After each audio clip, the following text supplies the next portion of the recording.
स्वागत आहे तुमचं या व्हिडिओमध्ये। आज आपण महत्त्वाचे इम्पॉर्टंट असे प्रश्न पाहणार आहोत। आतापर्यंत आपण 200 प्रश्न पाहिलेले आहेत। आपण जी सिरीज सुरू केलेली 700 प्लस प्रश्नाची, आपले 700 प्लस प्रश्न होऊन जातील परीक्षेच्या अगोदर। वेळ असल्यामुळे आपण आता 1000 प्लस प्रश्न पाहणार आहोत। हे सगळे प्रश्न PYQ असतील, विचारले असतील आणि महत्त्वाचं अपडेटेड, सध्याला अपडेटेड TCS पॅटर्न नुसार या सिरीज मध्ये तुम्हाला प्रश्न पाहायला मिळतील। चला आता मग 200 प्रश्न आपले झालेले आहेत, ज्यांना पाहिले नसतील पाहून घ्या। आज 201 प्रश्नापासून सुरू करू। अष्टाध्यायी संस्कृत भाषेतील पहिला व्याकरण ग्रंथ ही व्याकरणात्मक रचना कोणी लिहिली आहे? पर्याय क्रमांक क, पाणिनी। अष्टाध्यायी हा पाणिनी यांनी लिहिलेला संस्कृत भाषेच्या व्याकरणाचा ग्रंथ आहे। या ग्रंथात 8 अध्याय असून, महत्त्वाचा मुद्दा लक्षात ठेवा, 8 अध्याय असून त्यावरूनच अष्टाध्यायी हे नाव या ग्रंथाला मिळाले आहे। सार्वत्रिक प्राप्तकर्ता रक्त गट कोणता आहे? सार्वत्रिक प्राप्तकर्ता मास्तर आम्हाला याचं उत्तर माहिती आहे, पण भरपूर जण जास्तीत जास्त ओकडे लक्ष देतात, पण याचं उत्तर नाहीये। जास्त डीप मध्ये न जाता तुम्हाला डायरेक्ट याचं उत्तर सांगतो। पर्याय क्रमांक अ, AB। आता AB का बरं आहे ते पाहून घ्या। AB पॉझिटिव्ह रक्त गट सार्वत्रिक प्राप्तकर्ता का म्हणतात त्याला, म्हणून ओळखला जातो, पाहून घ्या। कारण AB पॉझिटिव्ह रुग्णांना सर्व रक्तप्रकारामध्ये लाल रक्त पेशी मिळू शकतात। विक्रमशिला विद्यापीठाची स्थापना कोणी केली? पर्याय क्रमांक अ, धर्मपाल। विक्रमशिला विद्यापीठ हे रसायनशास्त्र, रसशास्त्र आणि आयुर्वेद यांचे फार मोठे केंद्र होते।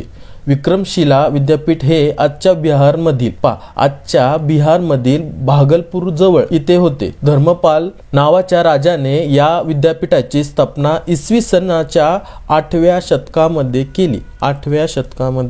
भारतीय राज्यघटनेतील कलम 12 ते कलम 35 प्रामुख्याने भारतीय संविधानाच्या टिंबटिंब मध्ये दिलेल्या मूलभूत अधिकारांशी संबंधित आहे। एकदम बेसिक प्रश्न आहे। तुम्ही स्पर्धा परीक्षेची तयारी करता तर तुम्हाला हा प्रश्न माहितीच पाहिजे। एकदम बेसिक पासून सुरुवात करतो आपण।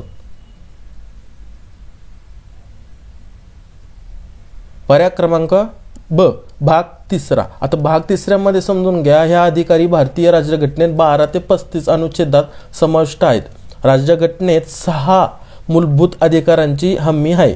कायद्याच्या आधी समानता, महत्वाचे मुद्दे लक्षात घेऊन घ्या।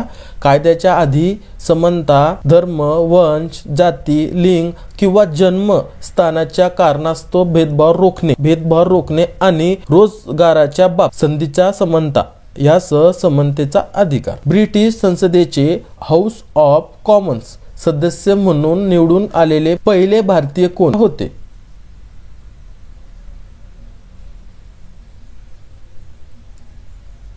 पर्याय क्रमांक अ, दादाभाई नौरोजी। आता यांना त्यांचे नाव grand old man of India आणि भारताचे अधिकृत राजदूत, ते उदारमतवादी पक्षाचे होते आणि 1892 ते 1895 पर्यंत United kingdom house of Commons मध्ये संसदेचे सदस्य असलेले ते पहिले भारतीय होते। कोणते तत्व किंवा नियम ऑटोमोबाईल मधील हायड्रोलिक ब्रेकच्या कार्याचे स्पष्टीकरण देते किंवा देतो? आपण म्हणतो ना हायड्रोलिक पंप, हायड्रोलिक प्रेशर, ऐकलेले ना दैनंदिन जीवनामध्ये, तेच आता त्याचं गतीचं स्पष्टीकरण कोणता देतो, कोणता नियम देतो, ते नियम सांगायचा।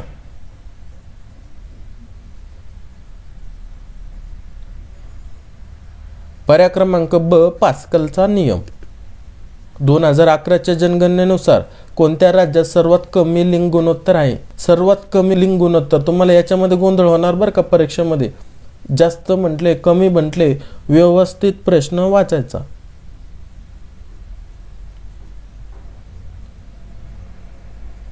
पर्याय क्रमांक ड, हरियाणा।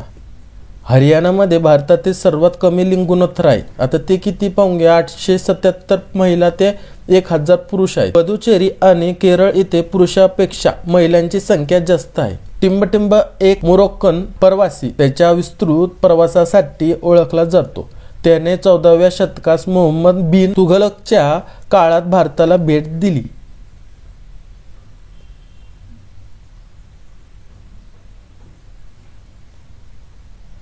पर्याय क्रमांक ड, इब्न बतूता भारताचे शेवटचे गव्हर्नर जनरल शेवटचे महत्वाच्या मध्ये भरपूर जण कन्फ्यूज होता आणि व्हाईसरॉय कोण होते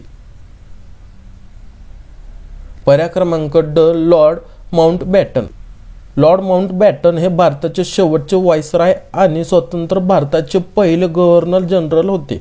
जून 1948 पर्यंत, महत्वाचं लक्षात ठेवा, जून 1948 पर्यंत सत्ता हस्तांतरणाची व्यवस्था करण्यासाठी त्यांना मार्चमध्ये व्हाईसरॉय म्हणून भारतात पाठवण्यात आले. भारत सरकार कायदा 1935 कशावर आधारित होता?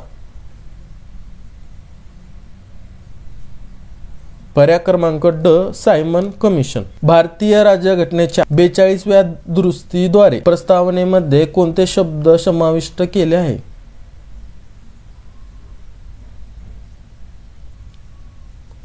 पर्याय क्रमांक ड वरील सर्व.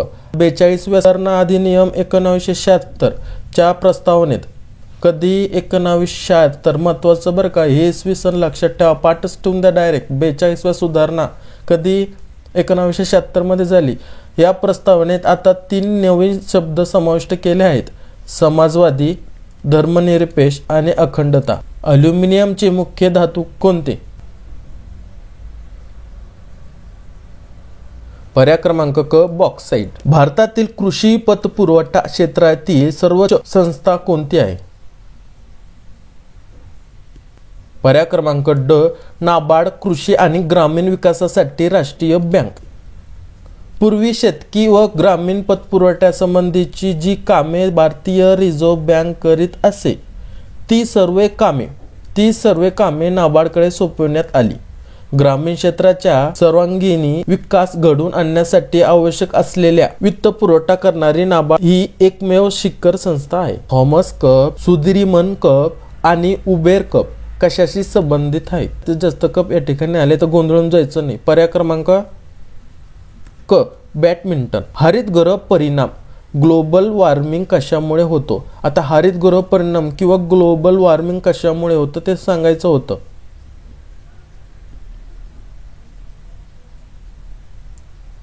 पर्याय क्रमांक ब कार्बन डायऑक्साईड. आता महत्वाचे मुद्दे समजून घ्यायचे. आता हरितगृह परिणाम म्हणजे काय व कशामुळे होते या ठिकाणी आपण समजून घेऊ. हरितगृह परिणाम हवेतील पाण्याची वाफ, कार्बन डायऑक्साईड वायू, मिथेन व इतर विशिष्ट वायू यामुळे भूपृष्ठ व तापमानापर वातावरणाच्या सर्वात खालच्या स्तर यांच्या तापन म्हणजे काय तापमानात वाढ होण्याला हरितगृह परिणाम म्हणतात. महत्वाचं समजून घ्या. वाटल्यास त्याचा स्क्रीनशॉट काढून घेत जा, व्यवस्थित अभ्यास करा.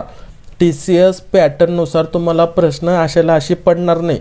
पडले तर तुम्हाला भाषांतर चेंज करून पडतील आणि त्याची बोलायचं म्हणजे एका वाक्यात विचारतील किंवा खूप मोठ्या प्रश्नामध्ये तुम्हाला कन्फ्यूज करण्यासाठी प्रश्न विचारतील. तेव्हा तुमचा बेस पक्का असला तरच उत्तर देणार तुम्ही. TCS पॅटर्न नुसार तुम्ही मागच्या प्रश्नपत्रिका पाहिल्या तर तुम्हाला सगळे प्रश्न अपडेट मिळतील. तुम्हाला काय करणं आहे, जे प्रश्नाचं उत्तर आहे त्याचा थोडा चांगला अभ्यास केला तर 100% तुम्ही पेपर तुम्हाला चांगलाच जाणार आहे. पण मग तुम्हाला त्याचं बेसिक आणि का कसं हे सगळं माहिती असलं तरच. म्हणजे आता हरितगृह परिणाम कशाला म्हणतात जर असा प्रश्न आला तर तुम्ही गोंधळून जायचं नाही. तुम्ही अभ्यास केलेला आहे, माहिती आहे, फक्त तुम्हाला थोडं डोकं शांत ठेवून उत्तर द्यायचं. तर या वायूंना हरितगृह वायू म्हणतात. कोणते जीवनसत्व सनशाईन विटॅमिन म्हणून प्रसिद्ध आहे? कारण ते सूर्यकिरणापासून मिळते.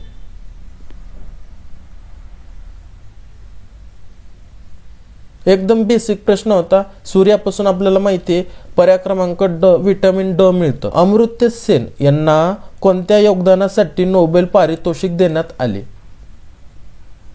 एकदम इम्पॉर्टंट प्रश्न, भरपूर वेळेस विचारताय, सध्याला विचारताय हा प्रश्न. तुम्ही पाठीमागच्या ज्या परीक्षा पाहिल्या तर तुम्हाला हे प्रश्न पाहायला मिळतील.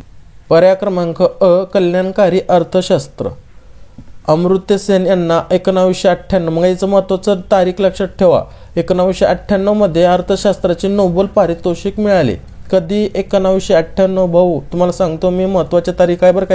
याच्यावरती प्रश्न येऊ शकतो, याच्यावरतीच प्रश्न येऊ शकतो. 1998 मध्ये अर्थशास्त्र नोबेल पारितोषिक कोणाला मिळाले तर मग याचं घाबरून जायचं नाही. 1998 हे तर खूप जुनं झालं, मग आता कोण असणार याचं कसं गोंधळून जायचं नाहीये. बुद्धांनी आपला पहिला उपदेश धम्मचक्र परिवर्तन कुठे दिला? आता भरपूर जण म्हणून बुद्धगया, पण बुद्धगया उत्तर नाहीये त्याचं.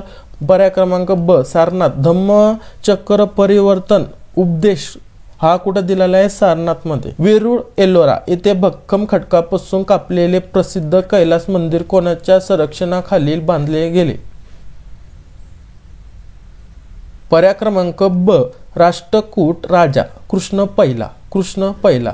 आता ह्याचं महत्वाचं लक्षात राहू द्या, हे कुठं जर विचारलं तुम्हाला तर हे संभाजीनगरमध्ये एलोरा, त्याच ठिकाणी काय तुम्हाला देवगिरी किल्ला देखील पाहायला मिळेल.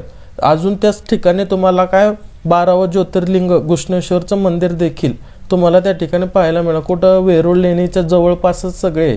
टिंबटिंब हे 1928 मध्ये दिल्लीत स्थापन झालेल्या हिंदुस्थान सोशलिस्ट रिपब्लिकन असोसिएशनच्या संस्थापकांपैकी एक होते.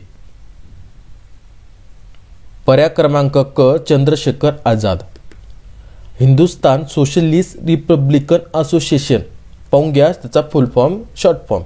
ही 1928 मध्ये फिरोज शाह कोटला नवी दिल्ली इथे स्थापन झालेली क्रांतिकारक संघटना होती. आतापर्यंत आपले 220 प्रश्न झालेले आहेत. ज्यांना पाहिले नसेल त्यांना पाहून घ्या. असेच प्रश्न आपण 1000+ प्रश्न पाहणार आहोत. सगळे अपडेटेड प्रश्न, विचारलेले प्रश्न किंवा आता सध्याला अपडेटेड प्रश्न. भेटू आपण अशाच पुढच्या प्रश्न संचामध्ये. जय हिंद, जय महाराष्ट्र.